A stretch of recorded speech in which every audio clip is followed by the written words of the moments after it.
Hi, friend. This is Alex McRobs, founder of the Mindful Life Practice, and you're listening to the Sober Yoga Girl podcast. I'm a Canadian who moved across the world to the Middle East at age 23, and I never went back. I got sober in 2019, and I now live full-time in Bali, Indonesia. I've made it my mission to help other women around the world stop drinking, start yoga, and change their lives through my online Sober Girls Yoga community. You're not alone, and a sober life can be fun and fulfilling. Let me show you how.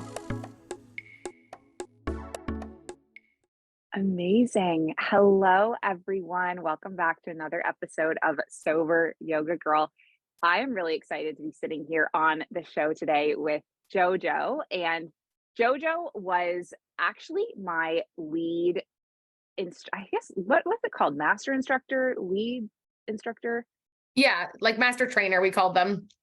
Okay, so Jojo was my master trainer when I did bar training, which I actually do still incorporate some of the bar into my platform. That's the one thing that I still do is we have like a yoga bar fusion class. It's actually really popular, our like sweat class. But a fun fact about me is that when I first got sober, I was doing all these other things like spin training and life coach training and bar training. And so that's how I ended up at this Bar Works certification course in Toronto, which was like absolutely amazing. And Jojo was my lead trainer, and it has been amazing to stay connected with her along the way and see her journey evolve. So at that point, she was teaching classes at different gyms and studios and locations around Toronto. And since the pandemic started, very similar to me, she was able to build and launch her own platform, Body by Jojo. And it's just been amazing to see it grow and evolve and change over time. So I'm just excited to have you here on the show today and interview you about your journey. Oh, thanks so much, Alex. I'm really excited to be here and chat with everyone. So I want to start us off by asking, first of all, when you were a little kid, what did you want to be when you grew up? So I always wanted to be a ballerina, so I either wanted to dance in like a ballet company or be on Broadway. So my background was always dance. I think I started dancing around the age of 4. And that's kind of what I did with my spare time after school, 5 days a week, competitive dance. That was my thing. And so, yeah, I always kind of pictured myself being in a ballet company or Broadway movies, that kind of thing, dancing. That is amazing. I love that. And did you ever think that you would be an entrepreneur? Like, was that something that ever crossed your mind? Honestly, not really. I feel like I think coming from that like idea that I was just going to be in dance, I didn't really focus on other areas. Like for a little bit, I wanted to go into kinesiology, and I was like, oh, maybe I'll take that route. And still be in kind of body studies, but that way with the sciences. But I never really pictured myself as an entrepreneur, because I kind of thought like, okay, you have to be really good at finances and marketing and accounting. Like you have to wear all these hats, and you really do end up having to wear all these hats. But I thought to myself, oh, I don't have any formal training in that, so therefore it's not going to be successful for me, which obviously is incorrect. Yeah. I can totally relate to that. I think all of those like behind the scene things of business creation really terrified me or scared me off from actually sort of moving forward with it. Yeah, absolutely. And I think, it's one thing you kind of just end up learning along the way, which is so interesting to me. Like I found it really, really difficult, specifically with technology. I'm like, anything that to do with tech stresses me out so much, figuring out mics and camera angles and like uploading things, downloading things. Like I'm so not tech savvy. And so the thought of an online platform was like, okay, you obviously need to know exactly what you're doing. But the truth is that you really just figure it out along the way. Obviously there are some hiccups. I've had many of meltdowns where I ask my husband, I'm like, you have to do it for me. I can't figure it out. But it's one of those things that like, if you just don't try, like you won't get to where you want to be. You have to give it a go. And you end up just like, honestly, Google is such a great resource, YouTube, that kind of things. You figure out those issues that you don't even have an answer for, you'll figure it out yourself. That's so true. Oh my gosh, those days of the early pandemic when we were all just like flung into it. And I think about the things like So I lead yoga teacher trainings now. And when people come through my yoga teacher training, they feel so overwhelmed with like, how do I do the music? How do I do the whatever? And I feel like I share so much and it comes so easily to me. And they're like, how does it come so easily to you? And I'm like, no, you don't understand. Like it was like a year of like the pandemic and me trying to figure out all this stuff just like all of a sudden. Like it wasn't something that was innately that I innately knew how to do. No, not at all. And in the pandemic, I'm sure we'll get into this, but I started teaching, like, because we thought it was going to be a short amount of time, I started with like doing free Instagram lives. Yeah. And I would just kind of like set up my phone. I had a little speaker. I was actually, so my husband and I came back from New Zealand. My mom's from there. So we were visiting her family. We land, and that's the day that they started saying at the airport, like, you have to quarantine for 2 weeks. And we were like, what's happening? Like, I'm very confused. So we went to our apartment in Toronto, picked up our stuff, and we drove out to just outside of Toronto where my husband's twin brother lived. And we're like, we're going to quarantine with them because it'll be way more fun. And we lived there for 3 months. We never went home because we were like, this is so much more fun than living in an apartment by ourselves. So I actually was really lucky because when I was building out my business, my sister-in-law is in marketing. My brother-in-law is in sales. So they were in the house with me, like helping me kind of figure it out. But I started with my phone up there. There was like a speaker in the background playing like terrible music. Like it was hard to have such bad sound, like that kind of thing. I remember teaching a class outside because someone had a meeting. I taught a class outside. It started raining. I was like teaching the class in the rain. So it really did start from nothing. Like it's crazy. Wow. And it's just so amazing to think like, because that was like 2.5 years ago, right? Yeah. 2.5 years ago. And like, here you are now, you have like, I saw on your Instagram, you have like 250 members on your platform. That is fantastic. Yeah, no, it's been a really crazy journey. And I don't think I actually you probably feel the same way, take enough time to like look back and reflect and see like where you really did start from. Like it started from like, I was doing IG lives. We were just then we started taking donations for a charity. Then we realized this thing was going to be lasting for a lot longer than we thought. And I was like, hey, I need to make money too, because I was freelancing. So I didn't have an income at that point, and started running kind of monthly challenges. And so I would upload my classes, like the recordings, onto a Google Drive and just like send out the Google Drive to people. Like it was so not professional to start. And I think that's a good lesson that like you just have to start somewhere, because it really did grow even with me sending a Google Drive link to people. Like it wasn't anything that was branded or like all done perfect at the beginning. It was really messy at the beginning, but people loved it. And that's what inspired me to be like, okay, let's clean this up. Let's make it an actual business as opposed to the short-term kind of like in between job. Mm-hmm. And I love that what you shared about like, it doesn't have to be perfect, because I feel that so many people that's like what holds them back, is like feeling that it needs to be perfect or all together or like beautifully branded or all set up really nicely. And in reality, like so many of us were just flung into that circumstance. Like for me, luckily, I still had my income as a school teacher, but I lost my job where I was teaching yoga, spin and bar, and I lost it like overnight. And that was when I was like, okay, well, I have to start teaching online myself. And there were so many different things that we navigated and tried. And actually Yasser, who's here on the call, he's like been with me through the entire thing and seen every evolution of the mindful life practice and where it's come to. And so, yeah, those early days. Wow. It is pretty crazy, isn't it? And so I guess, so when you were young, you always wanted to be a dancer. And so you must have always had like fitness in your life, but tell me more about like, what did you like when you finished high school? What did you do afterwards? What did you do for schooling? And how did you end up with fitness being your career? Yeah. So like you said, I grew up dancing. So movement was always a big part of my life, but I never really looked at it as like, I never worked out. I never was really into fitness. Like I think we had one class called conditioning where like they would make us go for runs and then we do like planks and jumping jacks, like silly things like that. But the rest of it was really just, I was active and fit through dance itself. After I graduated, I went to the University of Calgary. I did their dance program for 1 year. Then I decided it wasn't really for me. And I transferred to George Brown's dance program.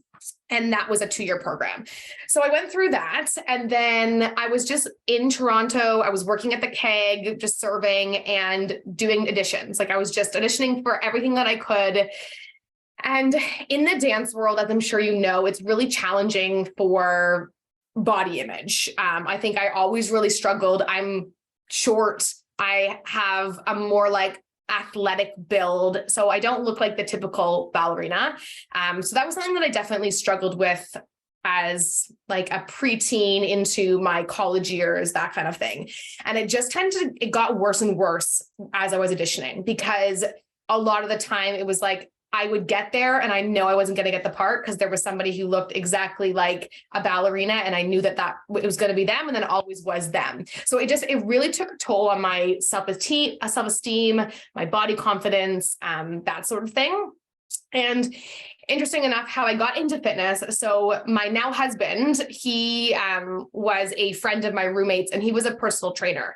So my roommate would always come home, and we had these crazy steep stairs. We used to live in the annex in Toronto, which is like an older area.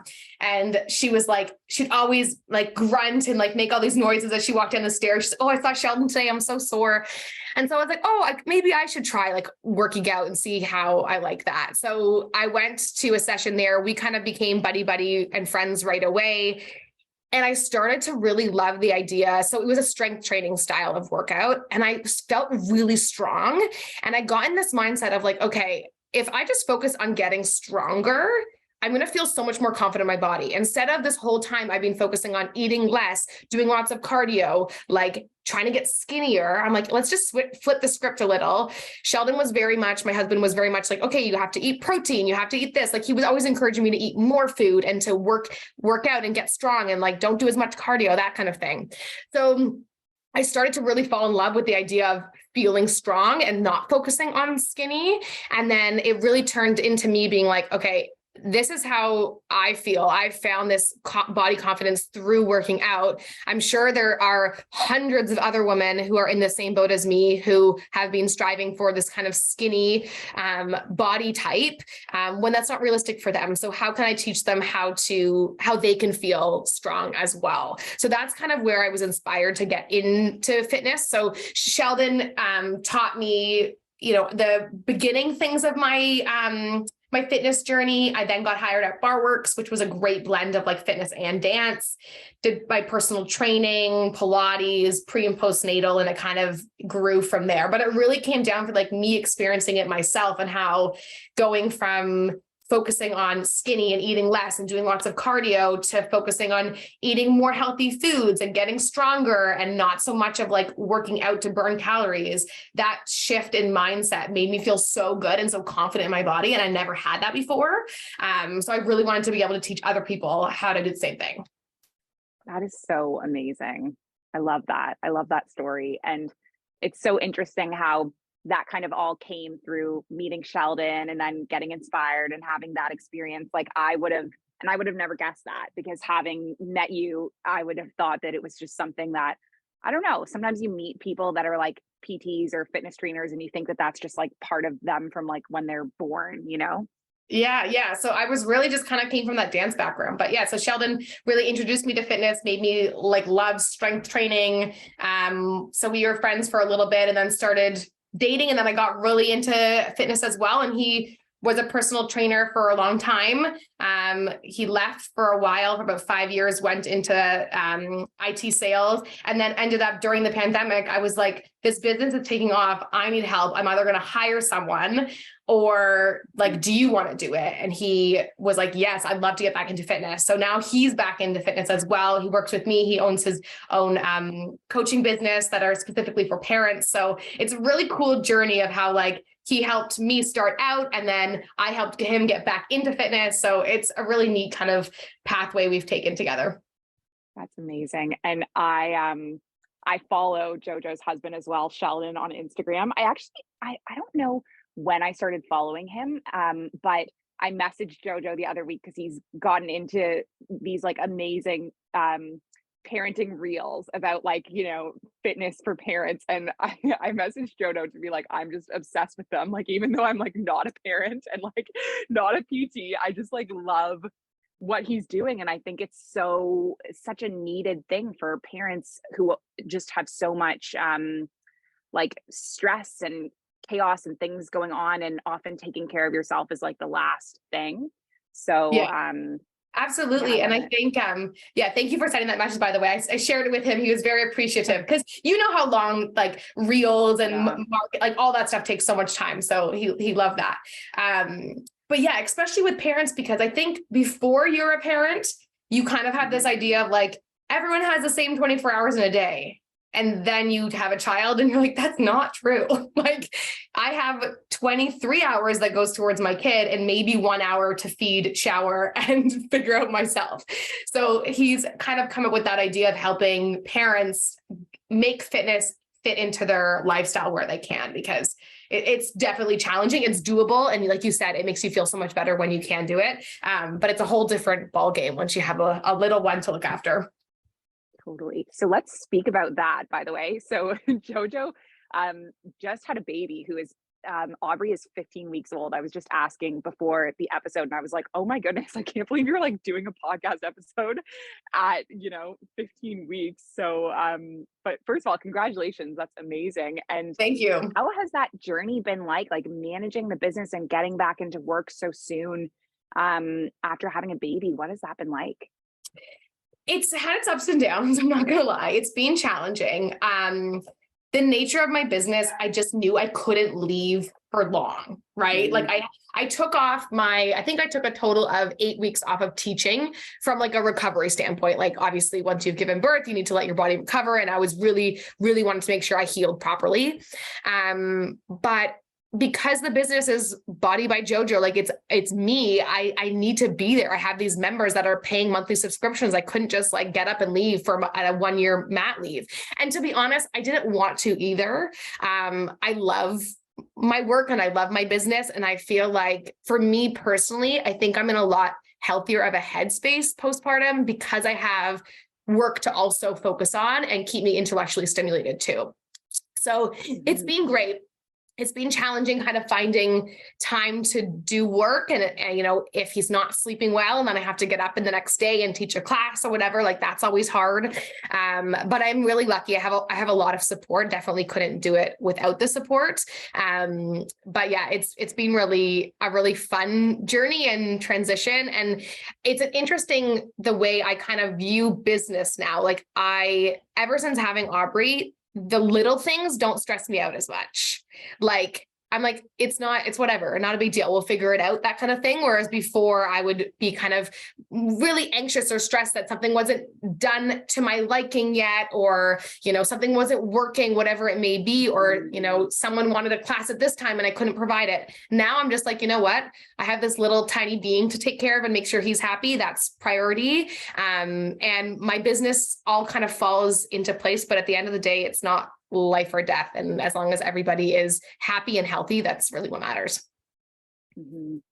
Wow, I just think it's so inspiring and amazing. Like when I found out, or when I was watching your pregnancy journey, I was just like, this is just so amazing and inspiring, because I know how much it takes to build something like Body by Jojo. Like it's just so time consuming. And for you to be able to do that and be a mom as well, like it's very inspiring and impressive. So Thank you. Yeah, it was definitely a bit nerve-wracking. I think a lot of people told me I couldn't do it.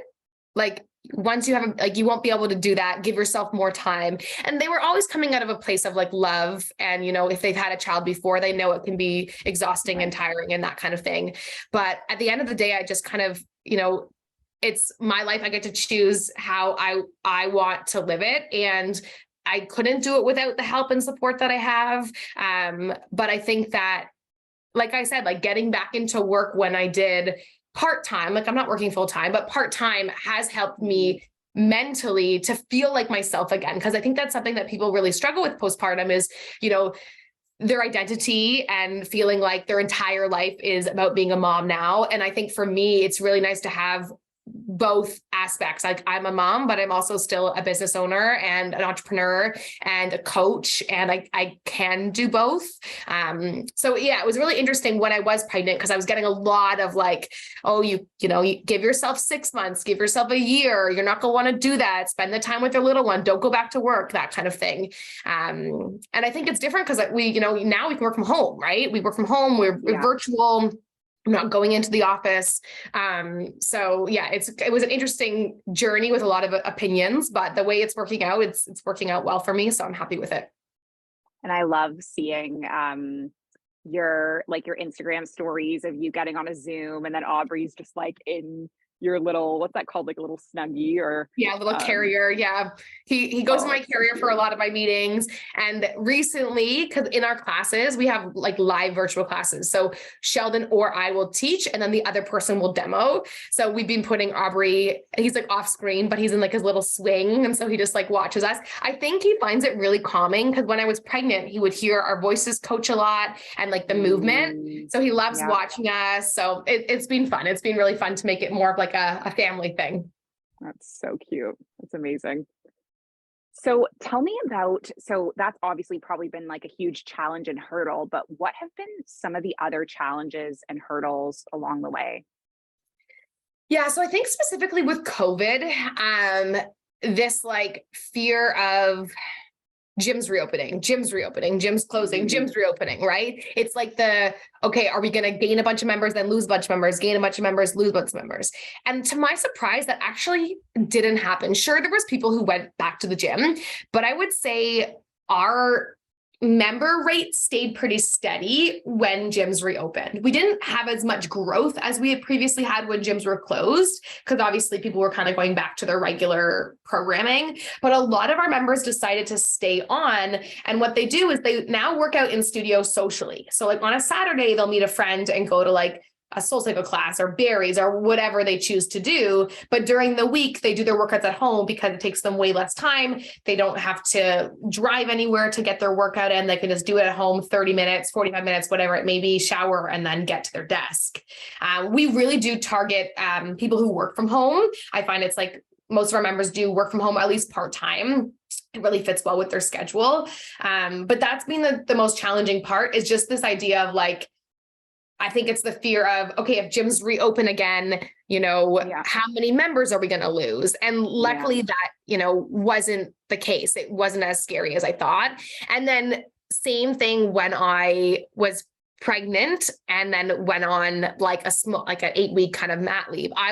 We were renewing a lot of people's yearly memberships. And I was so nervous that a lot of people weren't going to renew, because they were like, oh, what happens? Like, what's the schedule going to look like? JoJo's not there that often, that kind of thing. And I was like, so grateful and so surprised that we literally had like, I want to say like 98% of our members renew their 1-year membership. Like it wasn't even a question to them, which made me so happy, because it was kind of like, they were supporting my journey as well. And it wasn't an issue that I was going to be gone for 8 weeks. It was more of like a take your time, we'll be fine, enjoy yourself, that kind of thing. So that meant the world to me. But that was definitely like a fear of mine heading into the pregnancy and postpartum. Yeah. Yeah. And I can totally get that around like just being afraid of different changes and how that's going to affect the membership and the community. And I think that probably speaks to like what strong connections you've built with your members. If they all want to stay on even in your absence, like that's huge. Yeah, absolutely. And I'm really grateful for that. Everyone, it's like it's a big family. I think it's a mix of having like live classes. So we do get to chat with people over like a virtual setting, that kind of thing. We run like by like monthly or every other month, we run a challenge. So that really creates a lot of community. And yeah, like we're super, super accessible. I always say that, other platforms may have thousands of members. So it's not like you're going to be able to reach out to the coach and ask a question. Whereas like Sheldon and I are always available. People DM us all the time. A lot of people will DM us and say, hey, I'm really lazy today, but I'm just letting you know I'm coming to class. And it's like that nice extra layer of accountability so that we can be there for them and support them. Or people will message us saying, hey, I'm going to Italy for the week. That's why you're not going to see me, you know, whatever it may be. So it's really a big family. And we're very, very grateful for our members that have been with us from the beginning. That's amazing. And how do you have any way that you like build community amongst your members? Like, I'm just thinking for the Mindful Life practice, we have like this big WhatsApp group, and then we also have a Facebook group for Sober Girls Yoga. And I'm wondering if there's a way that your members connect like outside of the classes. That's a good question. We have a Facebook group. We trialed, I use the platform called Kajabi. We trialed a community within Kajabi. They're working out their own kinks to make it better. It wasn't my favorite for community. And we've toyed with the idea of a like group WhatsApp. It's challenging because there's so many people that like you kind of would get a million different messages. For a lot of our challenges, we do accountability buddies. So you can sign up if you want an accountability buddy, and then we'll connect people and they can have that buddy for the 4 weeks, and people kind of make friends and connect that way, which is really lovely. We've had a few people out who've moved out west and just like posted in our Facebook group saying that they moved out there, and members have connected that way and like met and had coffee and that kind of thing, which is super sweet. So it's not perfect. I would love a better platform for that. But I think that's one of those things within entrepreneurship that you're just like always looking to grow and improve and find ways to help people stay accountable and stay connected to the membership itself. I know Instagram is now having like Instagram groups, that kind of thing. So there's definitely different avenues that I'm like looking at exploring, but right now we do use Facebook. Clients DM us all the time. I have a weekly newsletter that I feel also kind of helps to get people connected. I love to share about my life as well, and like what's going on with us, which I think helps people open up as well. So like, I'll share something to do with, I don't know, my favorite, like sometimes I feature my favorite small business, and then people will kind of respond with their favorite small businesses and we connect that way. So we definitely use different avenues, but there's no perfect platform yet. Yeah. I hear that. I would really like to try your classes. I think when I first was looking at them, I think the time zone, actually, it might even be that the time zone still doesn't work for me all the time in Bali because I'm 13 hours ahead. But I'll have to look because I think I would really like that. Jojo is an amazing instructor, by the way. Like I just loved all the classes I did with you at BarWorks. So thank you. Yes, amazing. We will definitely, after this call, I'll get you set up to try it out. So, because we do have, our classes are at 8 a.m. Eastern time and 5:30 Eastern time. But we record them and then we put them on the platform after. And the nice thing that people say is like, even though they're doing a recording, it still feels like they're doing a live class because you're shouting people out and you're making like hand corrections right in the moment. And like Sheldon and I will banter sometimes. And like, it's very like, I make mistakes with my boards. I'm sure you're used to it too. It's not super polished. So it feels like you're in a live class and that you still get that live class energy, even if you're doing the recording as well, which is really nice for people. Yeah, totally. Oh, amazing. Well, I definitely will give it a try. Yeah, I love that. I'm also going to be in Canada, so I'll be in a better time zone. So yeah, absolutely. Amazing. So what is your dream for your platform in the next 5 years? Like, where would you like to take it? That's a great question. You probably experience this too. I go back and forth with like wanting more and more growth, and also being very happy with the level it's at today and the amount of touch points and contact I'm able to make with my members. Because the more members you have and the more your business grows, the less you can connect with each individual person. And that's one thing that I think is very special about our business is that we're not flooded with tons and tons of members where we aren't able to have that one-on-one connection. So I think in 5 years, I'd love to see our membership continue to grow and build, probably adding some other coaches. Right now we have myself, my husband, and Sydney, coach named Sydney. She teaches on there as well.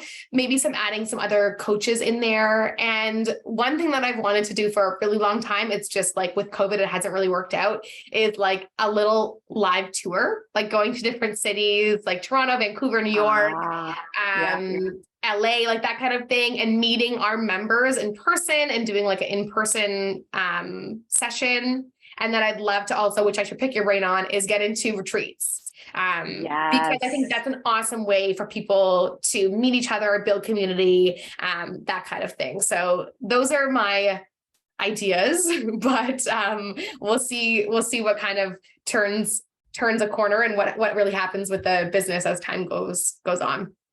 Yeah, amazing. Oh, that sounds fantastic. Yeah, cool. Yeah, should be lots of fun. And I totally can relate to what you were sharing earlier about if the membership grows so big that you just can't build relationships with individual people, because I think that has been sort of like a growing pain or a struggle for me. Is like when we get too many people, it's like I just can't keep track of it or manage all the messages, manage all the communication. And so there actually is a benefit of it being at that like sweet spot size. For sure. And too, like with work-life balance, like the bigger your business gets, the more people you have to hire, the more people you have to manage. So the more time you have to put into it, right? So it's kind of like, I'm very much like more, grow. Like I've kind of, I think it's a dancer thing of like never fully being satisfied with how something is. I always feel like I need to make it better.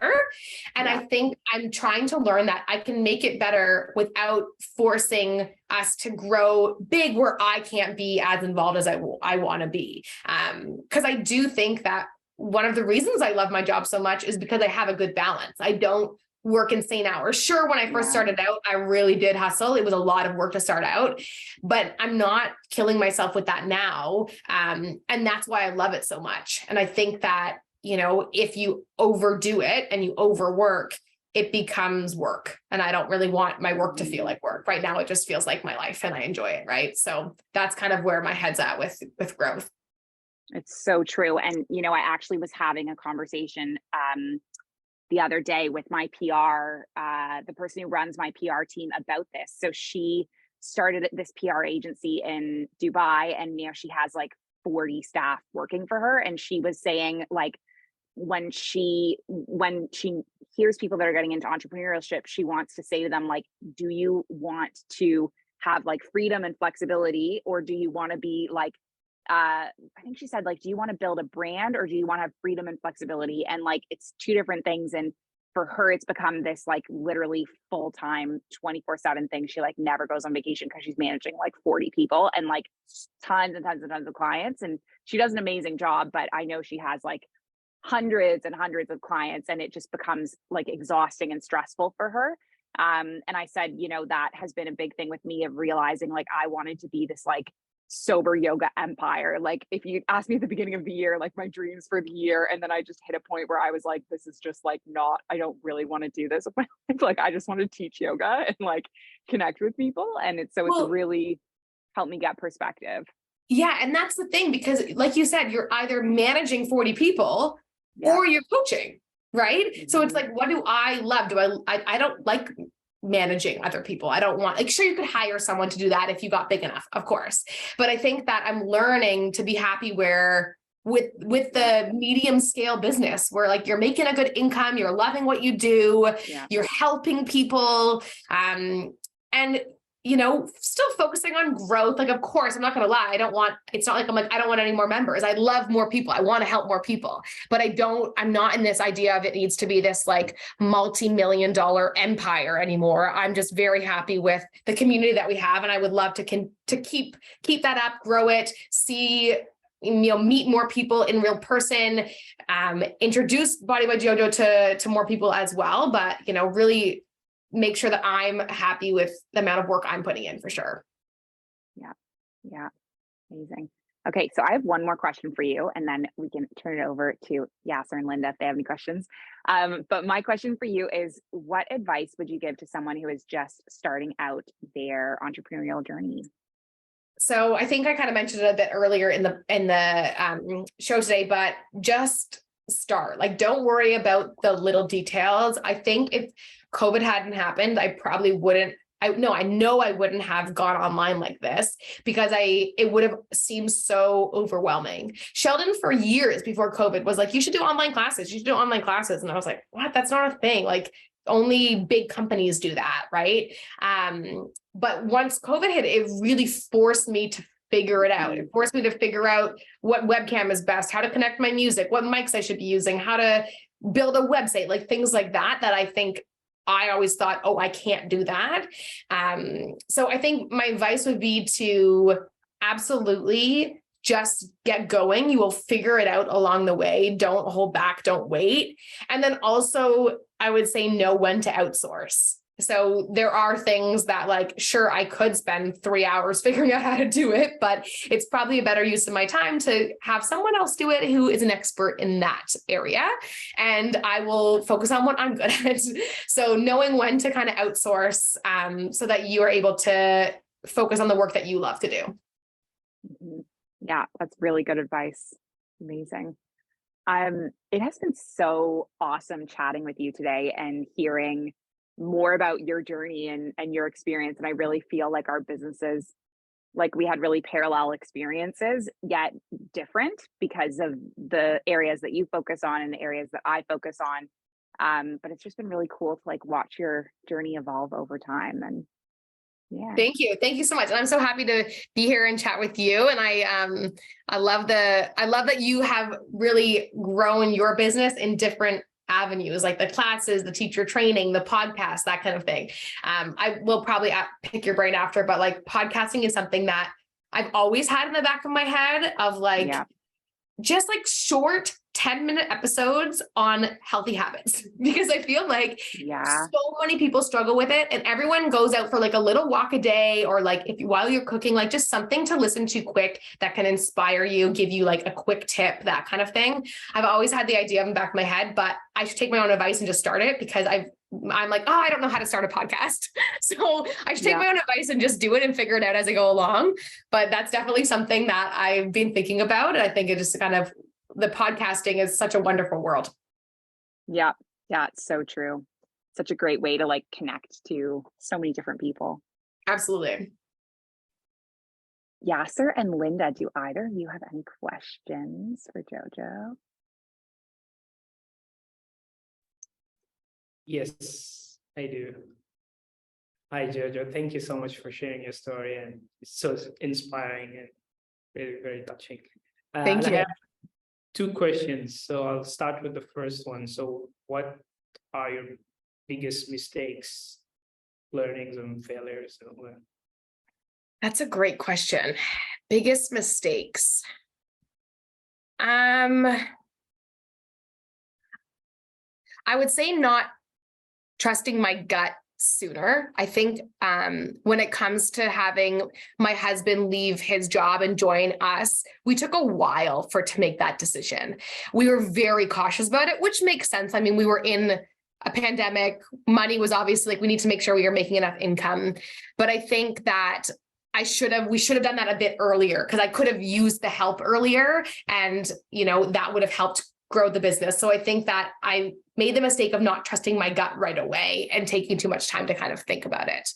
And then another mistake I would say would probably be to try to please too many people at one time. So I think with the membership and people who, work with me, that kind of thing, like always trying to make sure everyone is happy. And eventually I just learned that like, that's not going to happen. Everyone has different schedules. Everyone wants different things. I'm not going to be able to make every single person happy. What I need to do is help to make most of my members work with their schedules, and then also do what works for me. Because what I've learned is like a lot of people's lives change and they become members, they don't become members, they leave for a little bit, they come back. Like I got to do what works for me in the end. And that's what's most important. I love that. And that for me has been such a thing. I'm sure Yasser knows of, like, I've fluctuated back and forth between like literally being on the schedule, like 12 hours a day teaching all these classes, because I felt like I had to do so much because I didn't want to like lose people, and I wanted to offer something that worked in their time zone. And I feel like I finally hit this point where I was just like, you know what, people are going to come and go, as you say, and they're going to come back. And that's the beauty of, I'm sure you might be able to relate to this, but in the first year of me running the platform, I would like personally feel it in my gut when someone would cancel their membership. I would like feel grief and like gut and sadness. And this morning, one of my longest term members actually left. And the reason why she left, it totally makes sense. We both were living in Abu Dhabi at the time when the platform started. Now she lives in Latvia, I live in Bali. The time zones just don't work. And I no longer take it personally because I've seen the business evolve and grow and change so much that I know people will come back. And it might not be in the exact same way as the way that they first were part of it. But I now realize that so much of that is out of my control, and I just have to like do what works for me. So I love that. Totally. I understand the gut feeling, like the email that you get, this person has canceled. I'm like, oh no, like, where are they going? Are they okay? Like, it's sheer panic for a little bit. Right. But like you said, you just learn that like, we can't please everyone. We have people, East Coast Canada, West Coast Canada. We have members in Australia. It's not possible for us to run classes. And I think at the beginning, I was trying to run so many classes. We were running 10-ish classes a week. And what we were finding is that we were just spreading our members across those classes, as opposed to having 6 full high energy classes where people would just come to those ones that worked with them. So what really helped me is just kind of realizing that I can't please everybody. I'll do my best to make most of my members accessible as possible for most of my members. But at the end of the day, you got to do what works for you. So wait, so how many live classes do you do a week now? You do 6? We have, 2 on Monday and then 1 on Tuesday, Wednesday, Thursday, Friday. Wow. Yeah. So nothing on the weekend. That was my big boundary. Nothing on the weekend, because I feel like I did that when I taught in person. I did that for 6 or 7 years of teaching on the weekends, and I just felt like I never got a break. So now we do Monday to Friday, 2 on Monday, and then every other day is 1 class, and people will do it live if it can work for them, or they'll do the recording. Wow. And then how recently after you do it live do you get the recording up? Is it within 20 minutes? A day? Wow. Yeah. So because I have this, the one thing that's nice about my personality when it comes to business, I'm not a perfectionist. So I want it to be good quality. It's a great class, but if I mess up my words or something funky happens, I don't go back and refilm it. Right? I just put up the live class as it is. So we have the Zoom recording. I remove the music for legal reasons. And then I put the non-music recording up. It takes 20-ish minutes and it's there. I need to I feel like I need to have another conversation with you. Yes, and take more tips from you. Which is, as you talk, I'm we're still in the point of we have so many classes and we're spreading ourselves so thin. And I'm that just sounds so simple. 6 classes a week. And then the way in which you remove the music, I'm just curious about all of that. So yeah, we were doing more before. And I'm sure as we, took away some classes, people were disappointed, but then they find their other classes that they love.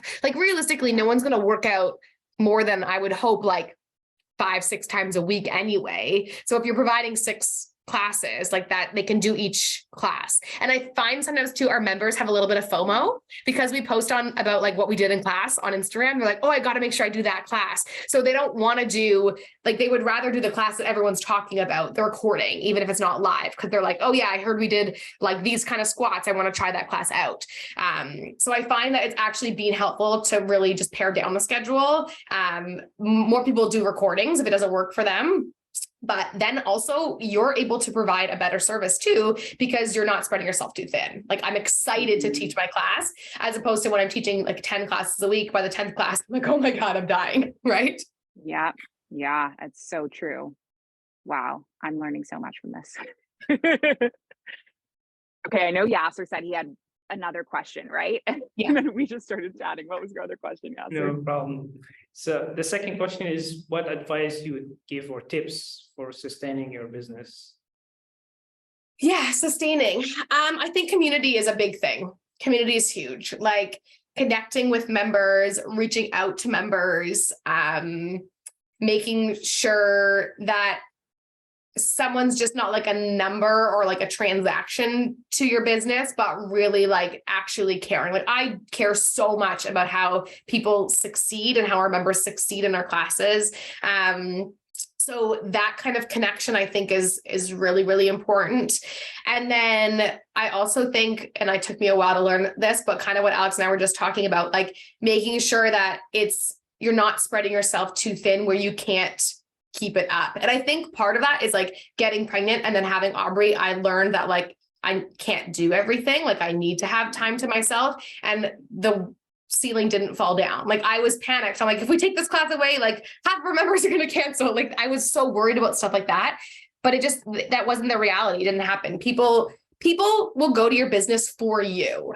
That's why these brands do so well, is because they're, they can work out anywhere. They can do yoga anywhere. They're doing it because they like you. They want to do it with you. So being able to show up as your best self is what is in the best interest for the business and for your members as well. So making sure you're not spreading yourself too thin. So whether that's be outsourcing, getting help, that kind of thing, that I think has helped with sustainability. My gosh, this interview has been amazing. I just feel like it's like everything that I needed to hear today. So yeah, I've learned so much. Good. I'm glad. I've been happy. This has been a fun conversation. I'm happy to chat with you guys.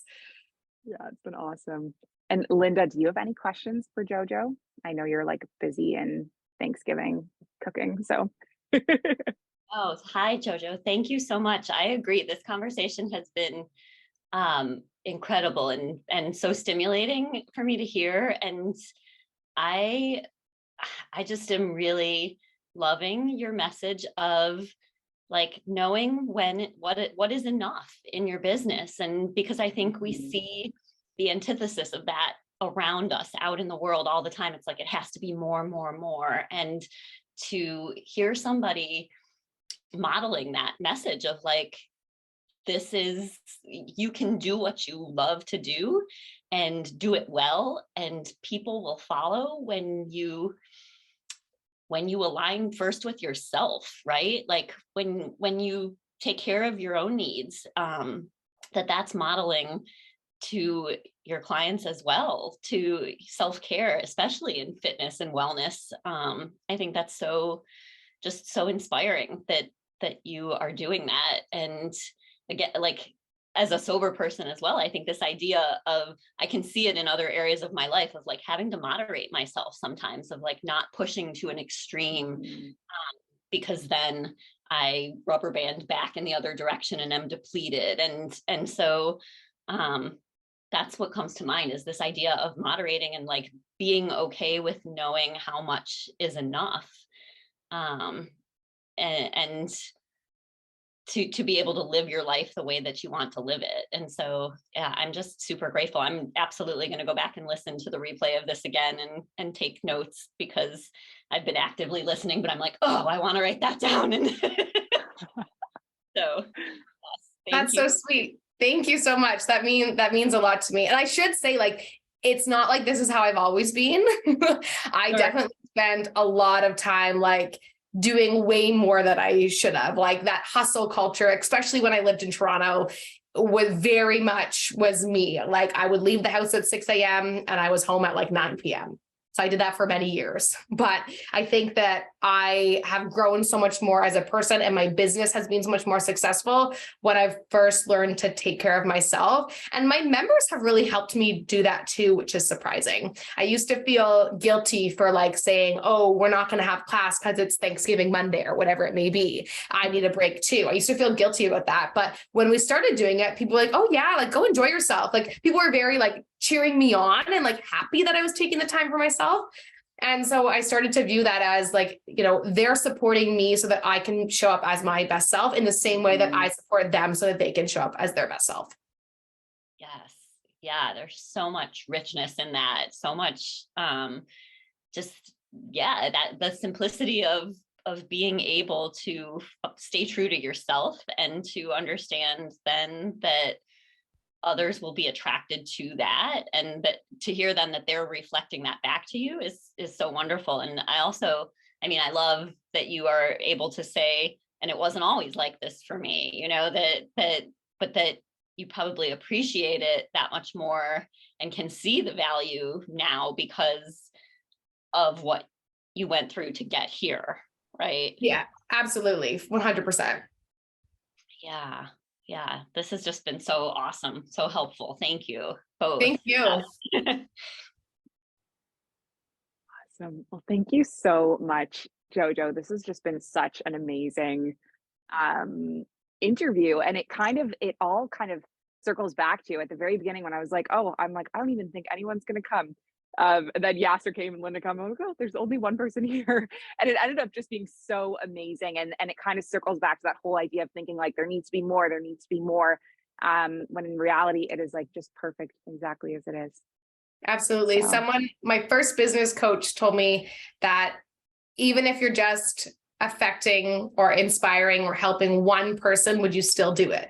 And the answer is always yes. So like, even if you just had one person in your class or, you don't always need to be more to everybody. You could just be more to one person. I love that. Amazing. Well, thank you so so much for having me. It's been so lovely to meet you all and to chat with you again, Alex. And thank you so much for taking the time out of your very busy mom entrepreneur life to be here. Really appreciate it. Of course. I'm very happy to. Amazing. And hopefully we'll maybe connect and chat soon. I have some questions for you that have come out of this. So likewise. Yeah. Amazing. Thank you so much. All right, everybody. Bye. Hi, friend. Thank you so much for listening to this episode of Sober Yoga Girl Podcast. This community wouldn't exist without you here, so thank you. It would be massively helpful if you could subscribe, leave a review, and share this podcast so it can reach more people. If we haven't met yet in real life, please come get your 1-week free trial of the Sober Girls Yoga membership and see what we're all about. Sending you love and light wherever you are in the world.